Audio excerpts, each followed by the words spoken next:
1975 সালের 25শে জুন গোটা দেশে জরুরি অবস্থা জারি করা হয়েছিল। আগামী 25শে জুন এই জরুরি অবস্থার 50তম বর্ষে পা রাখতে চলেছে।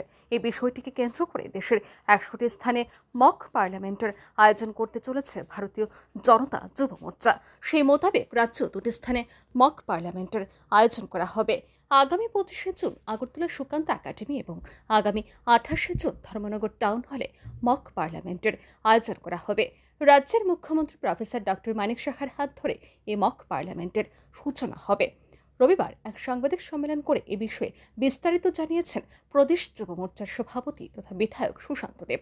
এই মক পার্লামেন্টের মাধ্যমে যুবাদের রাজনীতির আঙ্গিনায় নিয়ে আসা হবে বলে জানিয়েছেন প্রদেশ যুব মোর্চার সভাপতি সুশান্ত দেব। তিনি বলেন, একটা সময় যুবারা রাজনীতিতে আসতে চাইতো না, কিন্তু প্রধানমন্ত্রী নরেন্দ্র মোদীর শাসনকালে বহু সংখ্যক যুবা রাজনীতির সাথে যুক্ত হচ্ছে, যা একটি ভালো লক্ষণ। তাই যুবাদের একটি প্ল্যাটফর্ম প্রদানের লক্ষ্যে এই কর্মসূচি হাতে নেওয়া হয়েছে।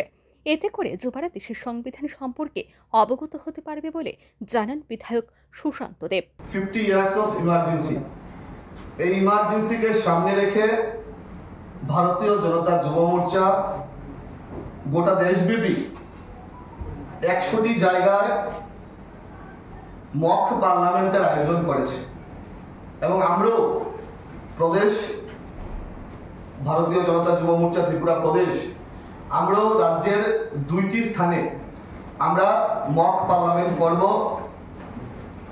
আমরা আগামী 25 তারিখ আগরতলা স্থিত সুকান্ত একাডেমিতে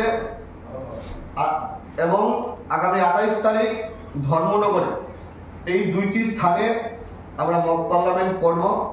এই মক পার্লামেন্টের একটাই উদ্দেশ্য, যুবকদেরকে একটা প্ল্যাটফর্ম দেওয়া, নন পলিটিক্যাল যুবকদেরকে রাজনীতিতে আসার জন্য মোদিজি যে আহ্বান করেছে।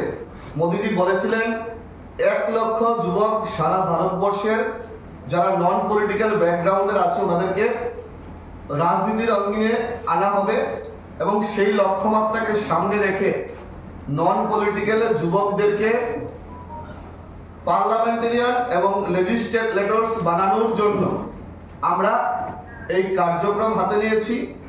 যুবকরা রাজনীতিতে আসতে পছন্দ করত না, কিন্তু মোদিজি প্রধানমন্ত্রী হওয়ার পর থেকে যুব সম্প্রদায় রাজনীতিতে আসছে, যুব সম্প্রদায় এগিয়ে এসে রাজনীতি করছে।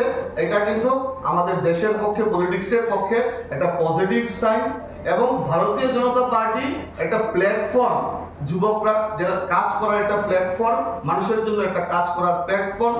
আমি নিজেও একজন যুবক হয়ে একমাত্র ভারতীয় জনতা পার্টির কারণে আমি বিধায়ক হিসেবে কাজ করার সুযোগ পেয়েছি। আগামী দিনেও আমাদের রাজ্যের যুবকরা, নন পলিটিক্যাল ব্যাকগ্রাউন্ডের যুবকরা রাজনীতিতে আসবে, এই আশা প্রত্যাশা রাখছি। এই মক পার্লামেন্টে রাজ্যের বিভিন্ন মহাবিদ্যালয় ও বিশ্ববিদ্যালয় থেকে আগত ছাত্রছাত্রীদের জরুরি অবস্থা চালুর বিষয়টি নিয়ে আলোচনা মিলিত হবে বলে জানান প্রদেশ যুব মোর্চার সভাপতি তথা বিধায়ক Sushanta Deb. Bureau report, RE news.